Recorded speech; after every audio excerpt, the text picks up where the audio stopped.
Turning away from the bar, I'm drawn to the shouts floating my way from the room at the back of the club, followed by a round of loud cheers.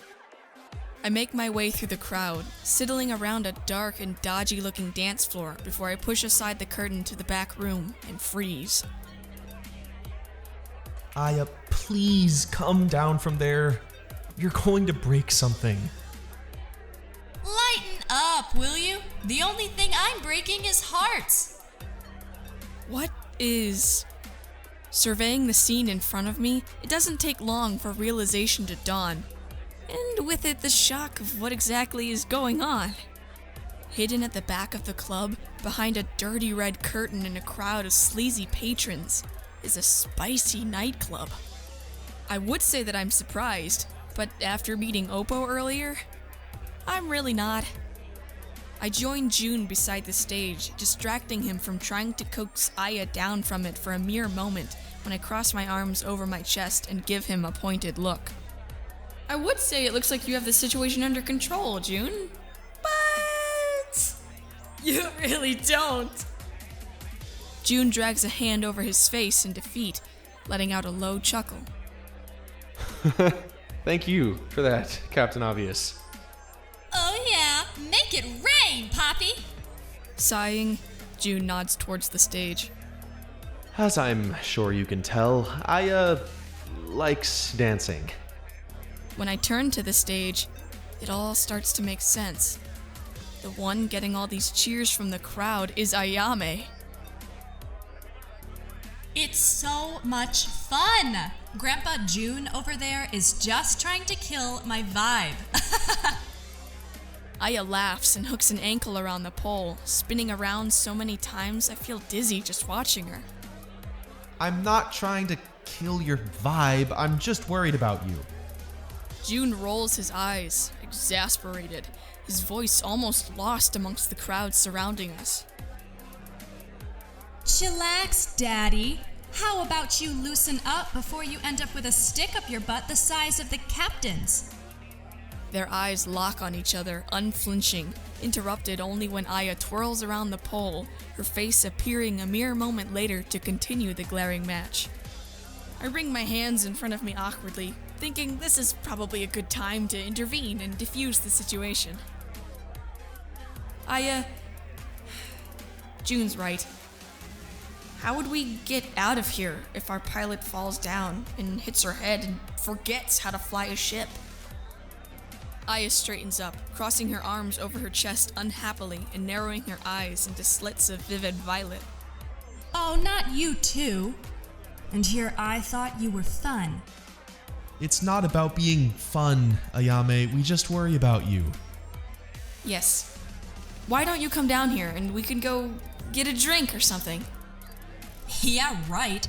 We don't need another pair of party poopers hanging around when we already have Calderin, who, I might add, can pilot the ship just as well as I can in case of an emergency. Well, not as well as me, but you know what I mean. Ayame sighs heavily. Then her lips twist into a grin that is positively demonic as she looks down at us. And here I thought we had something special. We were meant to have fun together. Whatever. I know you're just jealous of my amazing pole skills. Don't worry, Nico. I can give you a private show some other time. With another of her bubbly laughs, Aya grasps the pole and returns to twirling and dancing at the request of the gathering crowd, while I do nothing but stare after her dumbly. Don't mind her. She's all bark and no bite. Come on, let's find a seat and keep an eye on her from a distance. June takes me by the hand, gently guiding me through the crowd into an empty, darkened booth in the corner of the room. The air is cooler here, and I take a deep breath, grateful to escape the stuffiness of the crowd around the stage. When I choose a side to sit down, June takes a seat beside me instead of sitting opposite, his shoulder brushing against mine. His hand still clasps mine, almost unknowingly, and I can't help but smile at how protective he is of everyone in the crew. I take the chance to entwine our fingers, holding tight to the warmth of his hand and feeling the hard ridge of callous skin beneath my fingertips. June blinks at me a couple of times, taking a moment to register the action. A lazy grin slowly slides onto his lips, and he squeezes my hand, keeping them clasped beneath the table and out of sight. I can't hold back the shiver that runs through me. We're close. Very close. His breath brushes against my skin when he turns to speak, and when I finally look up from our intertwined fingers, I can do nothing but lose myself within those fathomless gray eyes. Nico. A loud cheer and a shout breaks whatever spell we're under, and when my gaze snaps to the source, it's to find that Aya has pulled some poor soul up onto the stage with her, the two of them spinning around the pole at an alarming speed. Guess she's still a hit with them. Yeah, but should she really be doing that? It looks dangerous. I'm not sure I could ever pull it off anyway. I wouldn't complain if you decided to give it a try. Just not in front of all these people. My cheeks heat, and I'm pretty sure our blushes are a perfect match. Luckily, the corner we've chosen to sit in is dimly lit, so here's hoping he doesn't notice just how flushed my skin is. Forcing myself to pull my hand from his, I try to clear my head, shifting my attention back to Aya. She's totally wild, isn't she? You can say that again. Aya is... well, she's been through a lot. And I don't blame her for loosening up from time to time. But someone has to watch out for her when Calderon isn't around. And tonight, I'm on Aya duty. They're close, aren't they? Aya and Calderon? They were in the guard together. When Calderon was exiled from Goldus, Aya followed him. They've been inseparable ever since. I blink dumbly. The two of them are at each other's throats more often than not. It's obvious that they're close, but I never knew exactly how deep their history together ran. Ayame left the guard for Calderon? June rubs the back of his neck anxiously, looking towards the stage. It's a complicated story, and not mine to tell. Sensing a shift in the conversation, I decide I should probably steer it back into safer waters. Let's talk about you then. About me? Don't you need someone to look after you when you need to loosen up? June looks away, but not quick enough that I don't see the pain clouding those gentle eyes. I don't loosen up. He's been through a lot, too. I suspect that every member of the A6 has a story to tell. If you ever need to, I'm here for you. Thank you, but no need to get your gills in a flutter over me. The thin skin on my gills shiver at his words. I can't help the laugh that bubbles up from me. June's earnest smile makes my heart tighten. I wish there was something I could do to help him, especially after everything he's done for me since I woke up. You know, I can't help but wonder, how does someone like you call themselves a mercenary? You're quite curious, aren't you? I mean, I don't mean to pry, but you're different. From the others? Yes, I do tend to get that a lot. I don't particularly agree with that, but... The shadow that covers his face doesn't escape my notice, and it only strokes the fire of my curiosity more. We may not know each other that well, but he was the one who saved my life. I want to know more about him. Will you tell me more about where you're from? Orion? He seems a little uneasy, but he agrees with a nod of his head anyway. What do you want to know about it? I don't really know much about it, so everything is welcomed. Sure thing. June shifts in his seat, leaning back to get comfortable. I was born in Orion. It was the first planet humans habited in the system, formerly known as Earth 4000. It had a stable environment suitable for agriculture and cohabitation with native wildlife. And despite being about a quarter the size of Earth, it was a good place to start. Unfortunately, its size was what started the problems. The planet became overpopulated, flora and fauna were dwindling at an alarming rate, and the solution they came to was to take those who were willing to pay and move them to Goldus. But what about the natives? Surely life already existed when humans moved to these planets. You're a smart cookie. The leaders of Celiota would have us believe that there were no natives, that two perfect planets existed with no former life, waiting for us to take them. And then we discovered Terranium, and Cursa after that. Humans worked with Catalphans, eventually subjecting them to their rule, and with Arkno habitable only by the Arknos, only one alien stronghold remained. Talarin. June makes a face, a kind of grimace, and I can't quite tell what his thoughts are on all of this. But what happened to the natives? Where are they now? Extinct would be my best guess. Destruction is human nature. Why would this be any different? The mining business was, and still is, their most profitable sector. Nickel and iron ore mostly, but there is one mine. Criminals and traitors are sentenced to work there, and it's... He struggles with the words, disgust and bitterness lacing his words so thickly, I find it harder and harder to distinguish the gentleman beneath. Deep in this mine, they discovered a substance. Green metal, something much older, much more dangerous than anything the humans had crafted up until then. Catalphan scientists, being the best and brightest at the time, turned it into something else. The things it did, the things they did to the people in those mines. Nobody did anything to stop it. It should have ended with the destruction of Catalpha, but still, they continued to... June stops, his throat bobbing uncomfortably and his eyes hard. His hand twitches on the table in front of him, knuckles turning white where he clenches them tight, his teeth gritted hard. June? It hurts to know it was my own species who found out whatever it is that's eating him up now. I know it wasn't me, but still, I feel responsible. But I need to know. I can't stop him now. What did they do? June lets loose a short breath before responding. It's an enhancer. Fuel, power, whatever you can think of.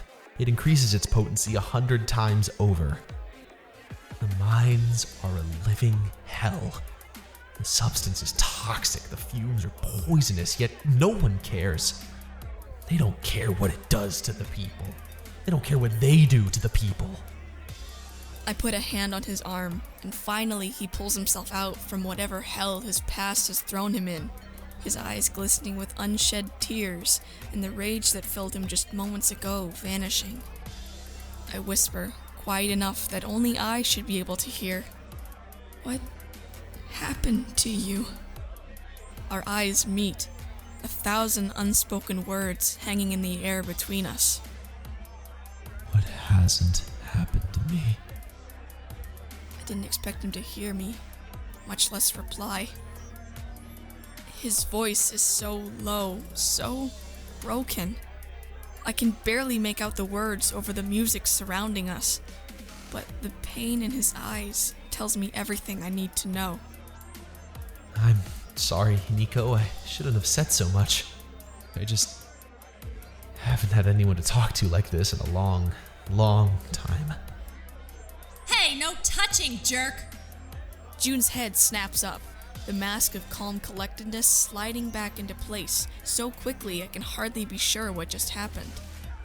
I think that's my cue.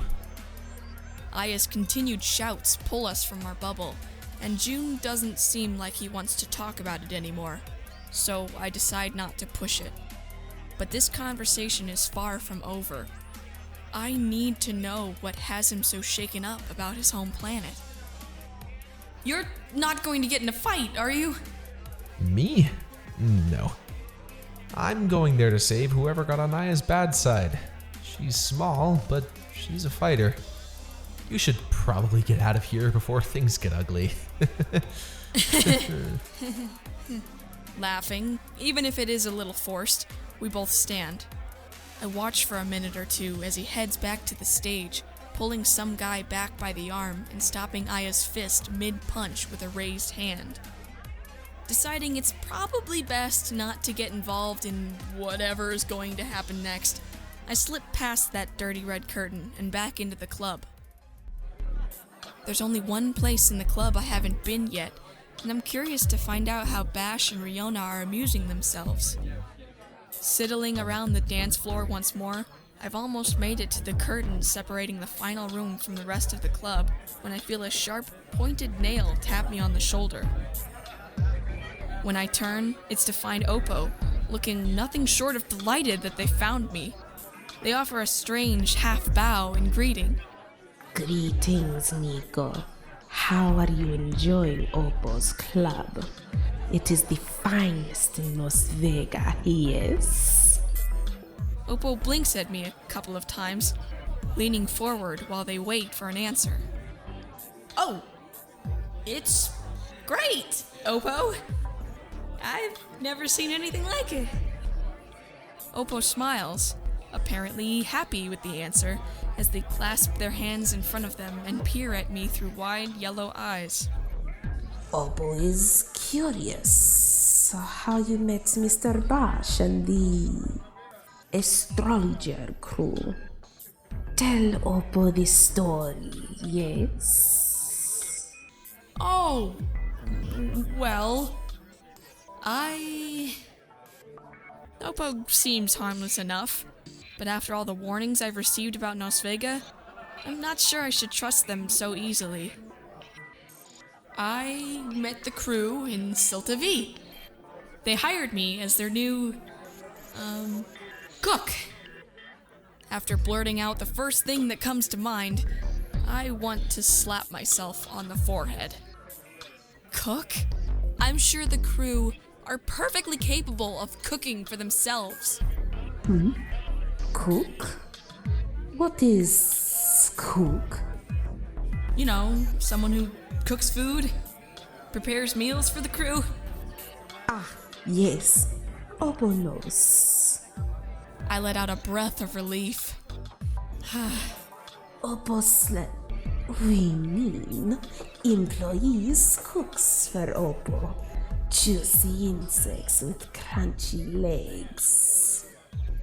Oppo's favorite. Oppo smacks their tongue against their teeth hungrily, and if I had eaten dinner, I think I might have thrown it all up at the thought of eating insects. Nico met the crew in Silta V, yes? Yes, that's right. Oppo hears rumors from the royal city. The king and his family murdered. I swallow thickly. It's a dreadful ordeal, no matter how hated the old king was. 15 lives. An entire family. Gone. But one body they cannot find. The king's youngest child. It's as if they just disappeared. Yes? Oppo's eyes narrow, and they look at me intently. Very curious. You think the child is still alive? Oppo thinks if they were alive, they should hide far, far away. The usurpers would not let live a threat to his throne. How would one recognize this child? If they saw them, that is. Oppo does not know. The youngest royal children were hidden. Always hidden. Not important to be seen. Not important at all. Oppo looks me over, and for a moment I think the conversation is over, until suddenly they speak again. Oppo is happy Nico is here. Nico is safe in Oppo's home. Oppo smiles at me, and although the pointed teeth give them a rather sinister look, I get the impression they mean what they say. Thank you, Oppo. With another half bow, Oppo ambles off into the crowd, and after watching them until they disappear, I continue on my way.